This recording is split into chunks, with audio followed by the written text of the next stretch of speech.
India versus Australia border Gavaskar trophy का second match शुरू हुआ दिल्ली के अंदर में। ऑस्ट्रेलिया ने टॉस जीता और ऑस्ट्रेलियन कैप्टन ने चुनाव किया बल्लेबाजी करने का। ऑब्वियसली नॉर्मली इंडिया के अंदर जो टेस्ट होता है उसके अंदर तीसरे चौथे इनिंग्स के अंदर में बैटिंग करना थोड़ा ज़्यादा टफ होता है, क्योंकि पिच तब तक टूटती है और बॉल को ज़्यादा स्पिन मिलता है।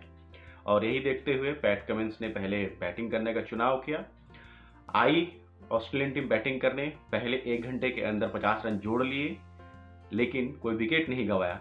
लेकिन उसके बाद फिर कमबैक किया इंडियन बॉलर्स ने। सबसे पहले आए मोहम्मद शमी जिन्होंने वार्नर को आउट किया। उसके बाद फिर अश्विन ने अपने चंगुल में एक ही ओवर के अंदर मार्लस लावशने एंड स्टीवन स्मिथ को आउट किया। स्टीवन स्मिथ को तो सेकंड बॉल पर ही 0 पे आउट किया उन्होंने। सो खेल का लेखा जोखा इस तरह चल रहा था, बैलेंस चल रहा था। सेकंड फेज आया। सेकंड फेज के अंदर में दूसरे छोर संभाले हुए थे उस्मान ख्वाजा और वो शानदार बल्लेबाजी कर रहे थे और उन्होंने अपना 50 पूरा कर चुके थे पहले सेशन के अंदर ही। सेकंड सेशन का शुरुआत हुआ। शुरुआत के अंदर ट्रेविस हेड ज़्यादा कुछ कर नहीं पाया। ट्रेविस हेड को फिर से मोहम्मद शामी ने चलता किया एंड उसके बाद फिर हैंड्सकॉम्ब एंड ख्वाजा के बीच में एक अच्छी साझेदारी बिल्डअप होनी शुरू हुई। लेकिन इसी बीच में फिर एक रविंद्र जडेजा की गेंद में एक बहुत शानदार कैच लपका केएल राहुल ने और आउट किया उस्मान ख्वाजा को 81 के स्कोर पर। तो उस्मान ख्वाजा टी तक बहुत अच्छे स्कोरर रहे ऑस्ट्रेलिया के लिए। उसके बाद हैंड्सकॉम्ब के साथ में फिर आए कैरी फिर ज़्यादा कर नहीं पाया, अश्विन उसको आउट कर दिया। फिर आते हैं आपके पैट कमिंस एंड हैंड्सकॉम्ब ने अच्छी खासी साझेदारी करनी शुरू करी। पैट कमिंस भी करीबन 30 से ज़्यादा प्लस रन बनाए उन्होंने। लेकिन जडेजा ने फिर एक ही ओवर के अंदर में पैट कमिंस एंड मर्फी को भी पवेलियन भेज दिया और टी तक जो स्कोर था उसके बाद गेम चलता गया।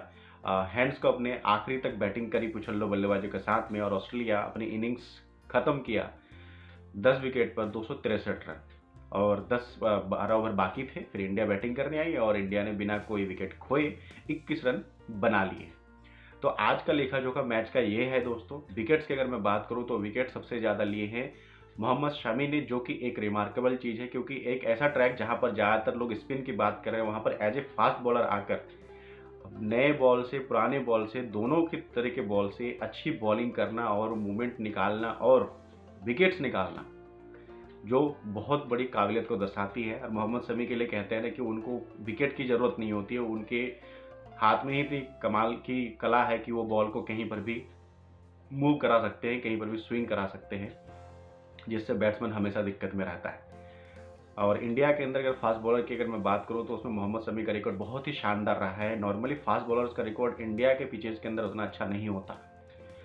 बाहर जो फॉरेन पिचें होती हैं Australia, New Zealand, south Africa, England, वहाँ पर फास्ट बॉलर के रिकॉर्ड्स बहुत अच्छे होते हैं क्योंकि पिच फ्रेंडली होता है फास्ट बॉलर्स के लिए। लेकिन इंडियन पिचेस फास्ट बॉलर के लिए उतने फ्रेंडली नहीं होते, ये पता है ऑलरेडी आप लोगों को। तो यहाँ पर एक चीज़ नोटिस करने वाली थी कि मोहम्मद शमी का बॉलिंग करने का तरीका और उन्हें जिस हिसाब से बॉलिंग की वो बहुत कमाल की रही और उसको बहुत अच्छे सपोर्ट किया आपके अश्विन ने और जडेजा ने। दोनों ने 3-3 विकेट लिए। तो ओवरऑल अगर कहूँ तो अच्छी बॉलिंग परफॉर्मेंस रही। और कैप्टनसी की मैं बात करूँ तो रोहित शर्मा की कैप्टनसी भी बहुत अच्छी रही और अच्छे से बॉलर्स को उन्होंने रोटेट किया। आज ऑस्ट्रेलिया की अगर मैं बात करूँ तो टीम सिलेक्शन को लेकर भी थोड़ी सी चीज़ अलग सी नज़र आई कि आज करीबन 100 साल से ज़्यादा समय बाद ऐसा पहली बार हुआ है ऑस्ट्रेलियन टीम के अंदर कि प्लेइंग 11 के अंदर एक फास्ट बॉलर है ओनली। सिर्फ एक फास्ट बॉलर के साथ ऑस्ट्रेलिया टीम उतरी है, वो है कैप्टन पैट कमिंस और बाकी 3 स्पिनर हैं जिनके साथ वो खेल रही है। तो ये बहुत सालों बाद हुआ है। रिकॉर्ड्स भी बने हैं। जडेजा ने 250 रिकॉर्ड्स पूरे कर लिए विकेट्स के, 250 विकेट्स के रिकॉर्ड पूरे कर लिए और इसके साथ ही वो सेकंड पोजीशन पर पहुंच गए हैं जो 25,500 रन और 250 विकेट लेने वाले क्रिकेटर बन चुके हैं, सेकंड फास्टेस्ट बन चुके हैं। और इन्होंने इमरान खान और वसीम अकरम जैसे लोग प्लेयर्स को भी इन्होंने पीछे छोड़ दिया आपके रविंद्र जडेजा ने। इसके बाद आगे की बात करूँ अगर मैं तो अश्विन भी ने भी रिकॉर्ड बनाया। अश्विन ने भी एक रिकॉर्ड ये बनाया कि बॉर्डर गावस्कर ट्रॉफी के अंदर में किसी एक obviously border Gavaskar trophy India पर ऑस्ट्रेलिया ही होता है। तो बॉर्डर गावस्कर ट्रॉफी में विकेट लेने के नंबर पर सेकंड पोजीशन पे आ चुके हैं रविचंद्रन अश्विन, जो सिर्फ और सिर्फ अनिल कुंबले के पीछे, और उन्होंने अपना 100 विकेट कंप्लीट कर लिया है ऑस्ट्रेलिया के अगेंस्ट, जो किसी और भी और रविचंद्रन अश्विन सेकंड पोजीशन पे आते हैं। उसके बाद आते हैं हरभजन सिंह, नेथन लायन भी हैं जो इंडिया ऑस्ट्रेलिया के बीच में, लेकिन इंडिया की तरफ से अगर मैं बात करूँ तो अश्विन सेकंड पोजीशन पे पहुंच चुके हैं। और इसके बाद अगर आगे मैं बात करूँ तो आज बैटिंग ऑस्ट्रेलिया की थोड़ी सी डिफरेंट नज़र आई, थोड़ा पॉजिटिव नज़र आया, जो कि अच्छा साइन था। और चाहे उस्मान ख्वाजा की बात करें, वो शुरू से ही रिवर्स स्वीप हर तरह के शॉट्स खेल रहे थे और रन बनाने की कोशिश कर रहे थे। सिंगल डबल से कम बाउंड्रीज ज़्यादा आ रहे थे उन लोगों के, जब भी आ रहे थे बाउंड्रीज ही आ रहे थे। तो पॉजिटिव इंटेंट के साथ में उन लोगों ने खेला, हैंड्स को भी पॉजिटिव इंटेंट के साथ में ही खेल रहे थे, और वो शायद पॉजिटिव इंटेंट ही था जिसकी वजह से स्कोर 263 पहुंच गया। नहीं तो अगर वो सिर्फ और सिर्फ लास्ट मैच की तरह अगर इंटेंट के साथ खेलते तो शायद आज भी 200 क्रॉस नहीं कर पाते, पहले ही निपट जाते। लेकिन पॉजिटिव इंटेंट की वजह से ही ये ग्रो कर पाए और आज स्कोर को वहाँ तक लेके जा पाए हैं।